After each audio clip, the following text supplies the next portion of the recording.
Today, we have a citizen of the United Keetoowah Band of Cherokee Indians in Oklahoma, Cherokee Indian Dr. Lisa Christiansen, who will be riding for the second year in a row the historic route of the Trail of Tears to raise awareness of the missing and murdered Indigenous women, also known as MMIW. Here via satellite are stars of stage, screen, and magazine, Professional Cyclist for Rudy Project, Lisa Christiansen, and Curb Your Enthusiasm's Lydia Cornell to tell you more. Hi, I'm Lydia Cornell, and you may have seen me on ABC's Too Close for Comfort, or HBO's Curb Your Enthusiasm, or one of my many TV shows and movies. And I'd love to reach out to you today with my friend Lisa Christiansen to invite you to bring awareness to the missing and murdered Indigenous women, MMIW, by following Lisa's second journey on the Trail of Tears ride, honoring the ancestors of the Keetoowah Band of Cherokee Indians, a place that I'm looking forward to visiting one day, hopefully very soon. And I just heard from Lisa that she will be riding the 1,000-mile journey all the way from New Echota, Georgia to Tahlequah, Oklahoma this coming June to help tribal nations youth become healthy, safe, productive adults, and to help young girls not become victims of violence. This is such an important cause. Please join us. You can visit their GoFundMe, and I'll leave the rest of the details for Lisa to tell you. Hello, this is Dr. Lisa Christiansen, and I just want to say thank you so much. I want to say thank you to everybody who has helped bring this interview together, because in this crazy social distancing, social media world, it's a learning curve, and that's okay. I am so used to doing interviews side by side when I'm being interviewed with somebody. Lydia is so great at this. And so, speaking of Lydia, I am so grateful to the one and only, the most beautiful, amazing, the one and only Lydia Cornell.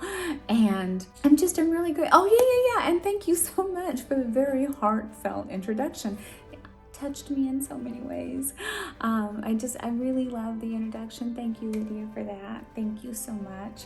And most of all, thank you so much for joining me and coming together and bringing awareness to the missing and murdered Indigenous women. It is definitely such an important cause. Thank you, Lydia. And yes, you were mentioning that I'm going to do the 1,000 miles on the bicycle, and you actually did something very impressive. I have heard Tahlequah said 10,000 different ways times 10, and nobody ever gets it right. And here on the Cherokee Reservation, we actually say Tahlequah, and you said it right, which never happens. And I can't believe you actually said it right. That is so awesome. And you are so awesome. And so yes, I'm going to be riding the bicycle from New Echota, Georgia to Tahlequah, Oklahoma in June. And while yes, it is the Trail of Tears ride, we have joined it together to bring awareness to the missing and murdered Indigenous women. I would try to tell you more about it. Lydia did such a beautiful job, I'm not even going to try to. So instead, what I'd like to do is throw out some statistics about the missing and murdered Indigenous women. For those of you who may or may not know this, it's still, to me, I can't wrap my head around these numbers. Native American women, it is, for most age groups, it is the third largest killer of Native American women. And 4 out of 5 Native American women suffer abuse, domestic violence. And we, on the national statistics, Native American women are 10 times at greater risk of domestic abuse, sexual assault, murder. Wow, it's heartbreaking. It really is. And I don't even know where to go with that.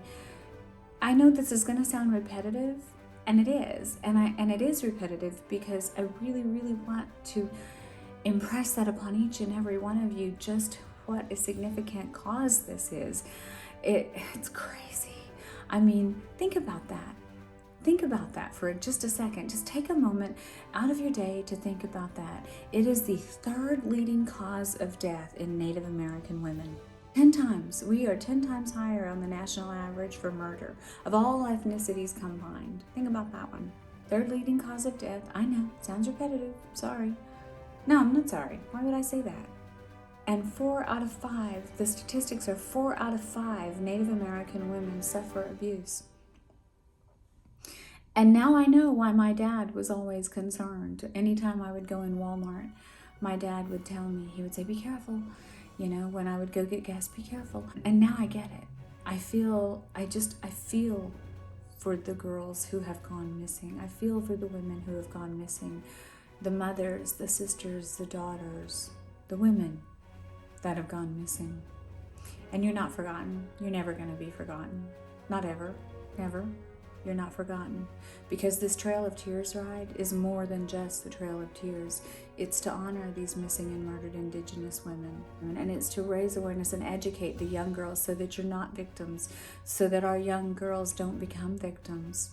That is so important. I'm so humbled by your generosity, Lydia, for stepping up and being a role model in so many ways to bring awareness to this great cause. Because I guess somewhere in my crazy logic, I think that no matter what background we're from, our own unique concerns people tend to think that we're the only one to really understand these concerns that we have, and that's not true. And you have just really impressed me on so many levels, in so many ways, because it just goes to show. Think about this. Lydia Cornell has spoken out to bring awareness to the missing and murdered Indigenous women. That's a role model. That is someone to be respected and admired. And I'm so grateful for you. And speaking of role models, I just want to say, I hope you leave this in the interview. I really love you, Jessica. I know my little Jessica is watching all the way from Cornell, Oklahoma. It's a little tiny town. It's actually like Mountain View. It's this little teeny tiny town, and I met her on a bike ride. And Jessica, I know you're watching. Hi, I love you. And I know that a lot of you may or may not know this, but Jessica is my strength. And when I think I just can't go one more pedal stroke, when I think that things are getting too tough, when I think that this bike ride is just, this hill is just too challenging, when I have all of these thoughts, I remember that Jessica would just love to be on that bike ride with me. And yes, we are gonna ride sometime soon. And I love you. And I know that she just loves Lydia, and I know that Lydia loves little Jessica. And so to little Jessica in Cornell, Oklahoma, Mountain View, I love you. And I wish I could scream and do our normal screamy thing, and so just know that I'm screaming inside. And so with that said, I hope, please leave that in the interview, please, oh please. And yeah, oh wait, that's right, you told me you wanted me to mention where people can donate to raise awareness. You can simply go to www.gofundme/Trail of Tears. Now, with that said, Lydia, again, I love you, my most beautiful, amazing, gorgeous soul sister, and my wonderful sister in Christ. I really love you, and thank you again. To the rest of you in the world, I love you. God bless you. And to each and every one of you who brought this interview together, thank you so much for giving us this airtime to be able to bring awareness to the missing and murdered Indigenous women. With that said, I am going to turn this right back over to you, Lydia. You can reach me at lydiacornell.com or godshots.org. Peace, Happy New Year, and love to you all.